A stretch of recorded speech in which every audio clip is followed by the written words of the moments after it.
大家好啊，歡迎大家收聽維拉頻道啊。咁真係唔係幾好意思啦，咁都好耐冇更新過我哋個頻道嘅節目啦。咁睇下嚟緊會唔會可以抽多啲時間，咁就可以錄製多啲賽前嘅消息啦，又或者賽後嘅檢討嘅節目俾大家收聽啦。係啦，上個禮拜六啦，維拉就主場對住阿仙奴嘅。賽前雙方狀態都可以話係好大勇啦，係啦。阿仙奴自從季初輸咗俾利記之後，其實喺呢個各項賽事呢已經錄得18場不敗㗎啦。而賽前佢哋有不利嘅消息嘅，佢哋都傷兵都比較多啊。譬如有呢個正選嘅中堅加比爾啦，同埋沙列巴啦就會因傷缺陣啦。賽前亦都有機會話懷斯同埋托沙有機會呢係唔可以上陣嘅，最終懷斯就可以繼續打正選啦。至於托沙就可以列任呢個後備嘅。至於維拉就近14場比賽中呢，贏咗12場，輸咗2場嘅，唯一輸俾利物浦啦，同埋呢個前進之鷹嘅。聯賽嘅更加連贏咗4場噶啦。週中呢就落後2球之下呢，作客白禮頓呢，都可以反勝啦，令到呢場榜前列嘅大戰更加刺激嘅，係啦。賽前呢，近26場主場嘅賽事啦，維拉只係喺季初以3球不敵呢個水晶宮嘅啫，所以喺維拉公園其實出戰呢，令到成隊波其實都有幾有信心嘅。就算對住強隊曼城呢，即係今季啦，其實曼城都係要全失3分嘅，嚟到呢個作客維拉公園。好啦，維拉就個出場陣容先啦，可以講翻。馬天尼斯喺週中其實就因為咧佢熱身嗰時咧就背部個傷勢復發啊，冇踢正選嘅。但係呢場波佢可以復出。至於左閘方面咧又用翻馬神嘅。馬神喺週中對白禮頓都踢得唔錯啦，亦都有助攻啦。所以呢場繼續擔任正選。我相信咧艾馬利用佢就希望可以佢嘅速度咧應該會快過阿甸尼啊。希望佢可以守到阿沙卡仔啦。泰利文斯亦都係列入呢個正選名單喺個正選度嘅。代替咗基桑。基桑咧就應該睇翻賽後嘅報道啦，亦都話佢係有少少傷啊。所以呢場波係連呢個後備席都冇入到呢個大軍名單嘅。成場波其實上半場維拉其實防守我都覺得就相當集中噶啦。唯一可以挑剔嘅話，其實係有2次啦。中路上即係禁區頂嗰度咧，走甩咗2次阿仙奴嘅球員啦。俾佢可以係俾一啲直線啦，又或者一啲射門啦，從而令到阿仙奴有一啲攻勢咁樣嘅。其實上半場都係走甩咗2次嘅啫。基本上都阿仙奴嘅攻勢基本上都係可以俾維拉嘅防守者可以抹得都唔錯嘅，係啊，亦都防止咗佢哋嗰啲攻勢咁樣啦。屈堅斯其實喺9分鐘其實有一次黃金嘅機會啦，可惜佢咧真係又開始敗家啦。左扣右扣之後咧，最尾就俾阿拉亞救到個波嘅。其實嗰個真係黃金餐市嚟㗎啦。以屈堅斯喺週中入咗2球嘅狀態，其實我都希望佢嗰球波其實可以入到嘅，但係好可惜啦。單刀之下佢就射失咗啦。未能取得領先嘅。去到27分鐘啦，其實卡殊咧其實亦都有一次咧入咗去禁區嗰邊咧，伏兵喺尾柱度其實係一個射門嘅，但係嗰次咧亦都係散用咗阿懷斯啦，彈咗出界嘅。其實都要響一響個警號嘅時候，阿仙奴見到阿卡殊其實喺後上插入去嗰下咧，其實已經唔止1次噶啦，係2、3次其實已經踏入咗禁區嘅，所以其實阿仙奴呢一點其實要留意翻嘅。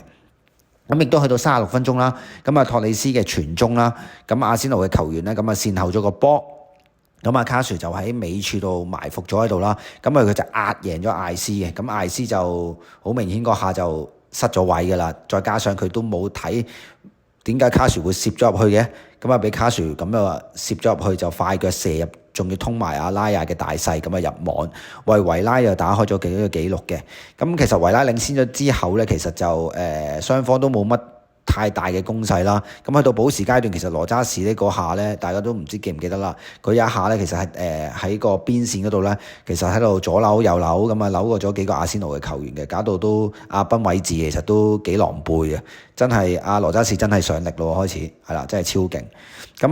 下半場咧半場嗰時咧，阿迪達就見到其實勢色唔對啦，就已經換人㗎啦，係啦，收起今場打喺邊線擺踢得麻麻地嘅艾斯啦，同埋喺前邊嘅美連奴啦，咁啊換咗約基尼斯啦，同埋托沙嘅。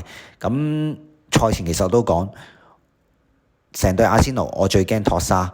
因為其實上季咧，咁大家唔知記唔記得啦。咁啊上季其實維拉喺主場係輸0-2俾阿仙奴嘅，但係其實嗰場波維拉好多機會，黃金機會當中包括屈堅斯啦，有2-3次其實真係必入嘅波佢都可以錯失咗啦。咁啊從而下半場又係俾托沙啫咁樣一下無心插柳咁啊插咗入去禁區頂俾佢咁一個趟射，咁就打開咗個紀錄。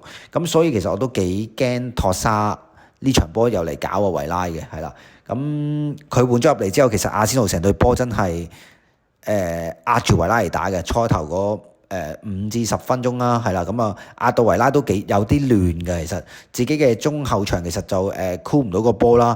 咁其實後邊阿托里斯咧或者江沙其實都係通常都會喺後邊做組織嘅。咁其實都將唔到個波運到上前，通常都係要大腳踢翻去前邊，咁啊俾阿仙奴攞翻個波。咁基本上嗰5至10分鐘係俾阿仙奴撳住嚟打噶啦，係啦。咁再加上其實有一下安娜拿咁啊喺自己中間度自己控失咗啦，咁啊俾對手打個反擊，再從而再俾個直線啊沙卡仔，咁啊沙卡仔壓贏咗呢個馬神之後，再撳個地波去呢個尾處，咁啊卡樹就走甩咗阿托沙啦，但係亦都冇得怪阿卡樹啊。其實嗰個波，因為其實卡樹其實都收翻埋嚟中間，咁啊睇翻住呢個約基尼斯啊，咁所以其實呢個波咁啊阿托沙咁就喺個尾處度輕鬆咁啊射咗個空門啦，咁啊睇阿仙奴追和嘅，係啦，咁就維拉就落被追和之後，其實嗰段咧都有少少頹嘅，好彩。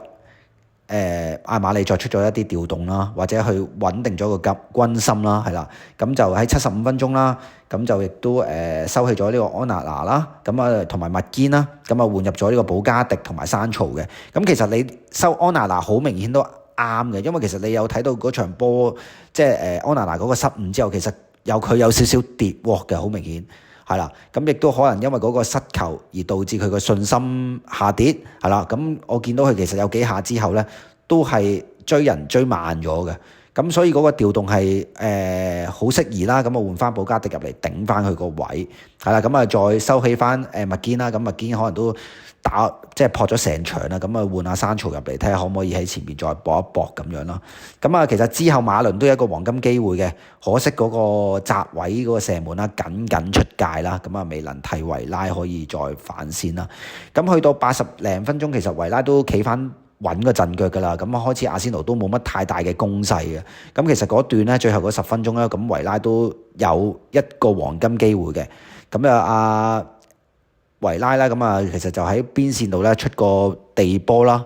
咁啊其實就阿仙奴嘅守衞咧，其實爭啲咧擺個烏龍嘅，係啦。咁嗰下咁啊，但係好可惜啦。咁啊最尾嗰個波流咗出界啦。係啦，咁又冇令到維拉可以再度領先啦。咁啊，補時階段啦，咁維拉咧就繼續壓住阿仙奴嚟打嘅，係啦。咁亦都咧喺最後1分鐘嘅時間啦，咁啊憑呢個羅渣士嘅傳中啦，咁啊新組啊將個球錘頂翻入中路，咁啊造成咗個混亂啦。卡馬拉咁就係喺同馬布安迪亞，其實喺個禁區度咧都不斷喺度撞嚟撞去嘅個波，最後撞翻落去布安迪亞喺嘅前邊，咁啊佢快腳就射咗個掛網波嘅。咁啊，最後維拉就戲劇性啦，咁啊2-1擊敗咗阿仙奴。咁布安迪亞嗰個入球真係入嗰剎那，我相信所有維拉球迷應該都嗌咗一聲嘅。咁我當然喺屋企亦都係超級興奮啊！真係係啊，咁即係嚇到我阿夫人啦，同埋嚇到阿蘇哈咧都彈咗出嚟。咁啊睇發生咩事嘅係啦。咁啊最後啦，咁阿仙奴嘅阿迪達咧亦都喺賽後嗰個記者會度講咧，佢話亦都呢場波咧雖然輸咗，但係佢都覺得好失望嘅係啦。咁佢亦都好有風度啦。佢話讚維拉嘅，咁啊佢話維拉一支係好優秀嘅球隊啦。咁喺主場基本上都係好難踢嘅，即係對住佢哋。咁亦都講咗話係自己之前其實球隊保持咗18場不敗㗎啦，而家積分榜只係領先曼城2分定3分嘅啫，係啦，已經開始縮細咗嗰個差距㗎啦。咁同維拉就爭3分啦，同曼城就爭2分咁樣嘅，係啦。咁至於艾馬利咧，就當然啦，要讚自己嘅球員啦，亦都讚自己嘅球迷啦。咁佢不嬲都會講話維拉係我哋嘅 Forest 啦，咁即係我哋嘅堡壘啦。咁基本上喺有球迷支持下喺維拉公園度踢咧，就基本上都係會打高一線嘅，係啦。咁佢都有講到啦，其實係喺90分鐘嘅其實內咧，其實維拉都係主導咗成場比賽嘅。咁頭先都有講，當阿仙奴入完嗰球波之後，亦都或者半場換完人之後嗰10至15分鐘，其實係阿仙奴唯一撳住維拉嚟打嘅。係啦，咁好彩啦！咁嗰時佢咧就調動翻個陣型啦，咁啊即係可能作出一啲輪換啦，咁令到球隊可以再掌握翻個比賽，唔使俾呢個阿仙奴壓住嚟打咁樣嘅，係啦。咁亦都有記者問到艾馬利啦，咁有冇考慮過有機會攞冠軍啦？咁艾馬利亦都幫球隊減壓嘅，佢話其實話要踢足38場去維持咁高水平，其實係好難嘅。所以如果去到35週，維拉仲係可能喺個榜首爭2-3分嘅話，佢話先再諗去爭呢個冠軍啦，係啦。咁睇翻成場波，我亦都好認同艾馬利嘅講法啦。咁其實呢場波睇得出維拉係有去 study 呢個阿仙奴嘅打法嘅。咁其實亦都成功鉗制咗阿沙卡啦。咁其實呢場波減低咗佢嘅功力嘅，係啊。咁睇翻個 SG 啦，咁維拉不嬲今季 SG 都好低㗎啦。咁今場波其實我哋有2.51個入球機會率嘅，咁係高過阿仙奴。咁亦都令到亦都係阿仙奴今季啦，喺咁多場比賽之中，佢比對手嘅 XG 係最高嘅。咁從而得知其實呢場波維拉真係打得好好，亦都做到賽前嘅部署啦。係啦，咁possession 嗰邊咧，咁就其實成場波就阿仙奴會多少少嘅，但係其實佢都係可能係一啲喺後場嘅傳送，又或者可能未必有一啲可能入肉嘅攻勢啦。咁其實有55%，咁至於維拉係47%嘅。至於射門其實就大家相約㗎啦。咁阿仙奴15次啦，維拉係14次，中籠就阿仙奴8次，維拉係7次咁樣嘅。至於角球咧，咁啊大家都係各有3個嘅，咁亦都鉗制咗阿仙奴嘅死球嘅威力啦，減少輸角球嘅。其實呢場波，咁所以令到維拉呢場波，其實我覺得賽前真係做到艾馬利嘅部署啦。咁最後亦都好開心啦，咁啊可以喺補時階段啦，咁啊絕殺到阿仙奴咁樣嘅，係啦。咁啊嚟緊週中就會作客呢個瑞士嘅巴素利啦，咁啊睇呢個歐霸杯，咁亦都希望維拉可以再贏一場啦。咁啊睇下到時會唔會都錄製一條片啦，咁啊到時再同大家講下呢場波嘅波經或者話賽後嘅檢討咁樣啦。咁啊繼續希望大家支持我哋阿士東維拉啦，咁就繼續收聽我哋嘅節目咁樣啦。咁啊下次再見啦，拜拜。